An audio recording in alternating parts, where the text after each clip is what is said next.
앞으로 확 밀어보니까 앞으로 넘어지면서 허리가 확 접히잖아요, 그죠? 근데 이거는 사실 거의 뭐 죽으라고 하는 행위거든요. 타시다가 굴르게 되시면 경추 손상이 돼서 사지마비가 생기는 분들이 굉장히 많아요. 그분들은 그냥 취미 활동이잖아요. 그렇죠. 이제 세 번째 사례인데요. 이제 세 번째 사례는 세계적인 축구 스타 브라질의 네이마르입니다. 이 장면은 2014년 브라질 월드컵 8강전 때 일어난 일인데요. 경기 도중 콜롬비아 수비수 후안 카밀로 스니가와 충돌해 척추 부상을 당하는 장면입니다.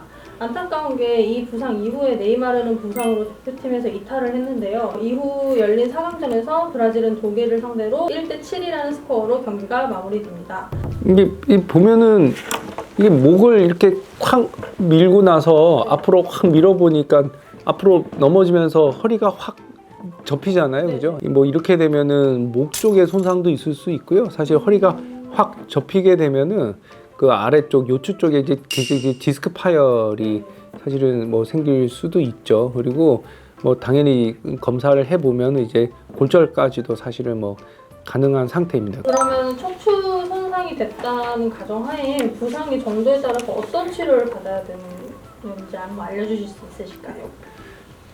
저는 이제 좀 의견이 다를 수 있는데 이제 골절 같은 경우는 이제 수술하는 게 원칙이에요. 그죠? 그래서 뭐 수술이라는 거는 수술의 방식이 여러 가지가 있겠지만 이제 골절 원칙은 똑같거든요. 이제 그 고정, 그다음 정복, 이게 원래 모양대로 맞추고요. 그다음에 기구를 이용해서 단단하게 고정해서 이렇게 뼈를 빨리 붙이면 되죠.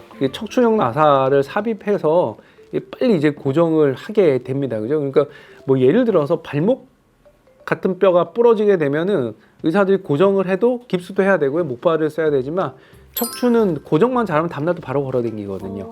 그죠? 마비가 없으면요. 그죠? 마비가 없으면은 그만큼 이제 기계를 사용해서 우리가 굉장히 안정된 형태로 만들 수가 있어요. 그죠? 그리고 이제 뭐 예를 들어서 척추뼈가 많이 부러진 경우에는 이제 앞쪽으로 이제 보통 가슴이나 배 쪽으로 들어가서 척추체를 보강하는 이런 수술도 합니다. 그래서 우리 이제 앞판 수술, 뒷판 수술 뭐 이런 식으로 얘기하는데 수술만 잘 되면 그죠? 마비만 없는 경우면 아무리 척추뼈가 많이 부러져도 수술만 잘 되면 다음날부터 걸을 수 있다. 뭐 이런 거고요. 두 번째 이제 마비가 있는 환자도 수술을 잘 해놓으면 마비가 돌아올 확률도 많죠. 특히 운동선수 같은 경우는 빨리 수술을 해서 재활 치료를 해서 스포츠에 복귀를 하던가 아니면은 은퇴를 하더라도 일상생활이 가능하도록 해야 되기 때문에 당연히 이제 수술하는 게 맞죠. 뭐 디스크 손상에 대해서는 좀 의견들이 나눌 수가 있습니다. 그래서 하지만 이제 디스크 중에서도 마비가 와서 수술이 필요한 거는 최대한 빨리 수술을 하는 게 원칙. 네, 알겠습니다. 그럼 원장님 환자분들 중에도 축구하시다가 다쳐서 오신 분들 중에 생각나시는 분 있으세요?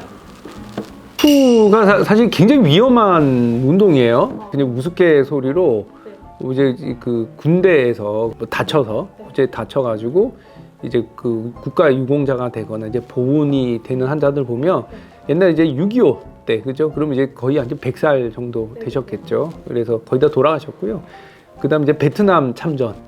그죠? 이제 그 이후에는 굵직한 전쟁이 없었어요. 그래서 대부분 이제 군 생활 중에 이 부상을 다쳐서 이 장애인이 되신 분들이 다 전투 축구하다가 다친 거니까 이 축구가 굉장히 위험하다. 십자인대 파열도 굉장히 많고 발목 골절도 많고요. 그다음에 뭐 디스크도 많이 생기고 뭐 축구하다가 이제 몸싸움을 심하게 하다 보면 아까 우리 네이마르 선수처럼 골절이 생길 수도 있겠죠. 그죠? 그래서 하여튼 축구 굉장히 위험한 운동이다.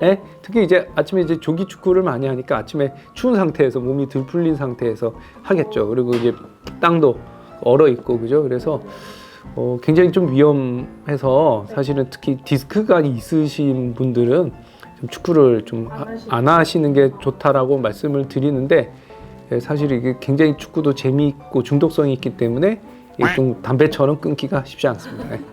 맞아요. 남편이 좀 봤으면 좋겠네요. 네 번째 WWE라는 미국의 프로레슬링 세계 챔피언 스티븐 오스틴입니다. 이분은 은퇴를 앞당긴 결정적인 사건이 있었는데요. 근데 이거는 사실 거의 뭐 죽으라고 하는 행위거든요. 그죠? 그러니까 이제 상대를 기절시키는 행위잖아요. 프로 선수들이니까 머리를 이렇게 할 때 목이 이렇게 꺾이지 않고 그대로 이렇게 떨어지면 아마 뇌진탕이 돼서 의식만 잃을 것 같고요.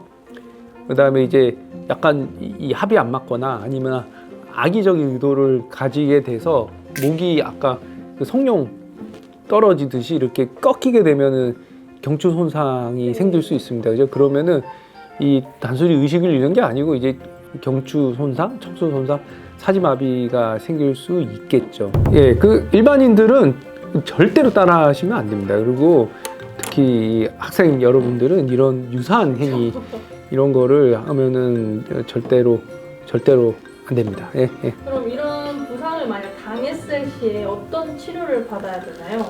일단 119를 무조건 불러야죠. 그죠? 그 환자를 뭐 절대로 이렇게 이 전문가가 아닌 사람들이 뭐 옮기면 안 돼요. 등뼈, 흉추는 갈비뼈가 딱 잡고 있어서 움직임이 거의 없는 세그멘트라고 말씀드렸고요. 그 다음에 머리가 크죠, 사람이. 그죠? 한 7kg, 9kg 되니까. 그러면은 머리하고 등뼈 사이가 목뼈잖아요. 경추. 어쨌든가 경추 손상이 생깁니다. 그죠? 그래서 뭐 경추 손상이 생기면 팔도 못 움직이고 다리도 못 움직여서 평생 휠체어 신세를 져야 될 수도 있죠. 마치 스티브 호킹 박사님처럼요. 이제 그분은 사실 경추 손상은 아닌데, 그래서 뭐 굉장히 위험합니다. 그래서 절대로 따라 하셔서는 안 됩니다. 네. 네, 알겠습니다. 그러면 혹시 프로레슬링이 아니더라도 급한 스포츠를 하시다가 부상을 입어서 오신 분 중 생각나시는 분이 있으세요?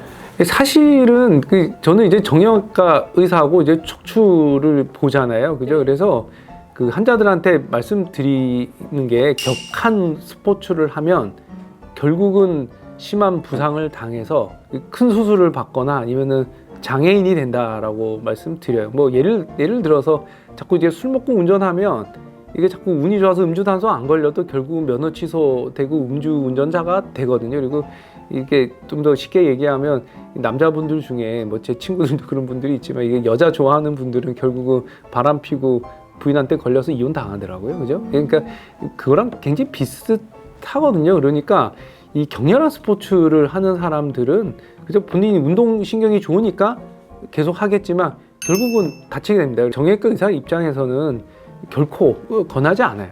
굉장히 위험하다 이렇게 보시면 되고요. 그 다음에 뭐 스키, 그죠? 뭐 직할강 하다가 잘 타는 사람들이 큰 부상이 생겨요. 못하는 초보들은 그렇게 많이 안 다칩니다. 그죠? 그 운전도 마찬가지죠. 그죠? 그 초보들은 큰 사고 안 나죠. 골절 탈구 되신 분도 있고요. 그분은 이제 제가 2시간 만에 수술해서 멀쩡해지셨는데 한 1년 지나니까 또 스키 타도 되냐 그러시더라고요. 예, 그런 분도 있고요. 패러글라이딩 하시는 분들 중에 또 아주 치명적인 부상 당하신 분들 많고요. 그리고 이거 제 개인적인 경험인데 제가 요즘에는 많지는 않지만 한때는 경추 손상 환자들을 제가 굉장히 많이 봤었어요. 그래서 불과 1년 전에는 굉장히 멀쩡하셨는데 이 경추 골절 손상이 돼서 이제 사지마비가 돼서 휠체어를 타시고요. 이 젓가락질도 잘 안 되죠. 그러면 부인들이 밥도 먹여주고 사실 그런 분들이 있는데 예를 들어서 뭐 기억나는 분이 소방관 불을 끄다가 그죠? 그렇게 되신 분은 굉장히 선한 일을 하시다가 그렇게 부상을 당하신 거잖아요. 이 사명감도 있으시고 그다음에 이제 그 공상이시기 때문에 뭐 진료비라든가 뭐 여러 가지 그런 혜택들이 또 있죠. 물론 이제 굉장히 불행이긴 하지만 그죠? 근데 뭐 예를 들어서 가장 많으신 분들이요 산악 자전거예요. 굉장히 위험합니다. 그 산악 자전거를 타시다가 굴르게 되시면 경추 손상이 돼서 사지마비가 생기는 분들이 굉장히 많아요. 그러니까 그분들은 그냥 취미 활동이잖아요.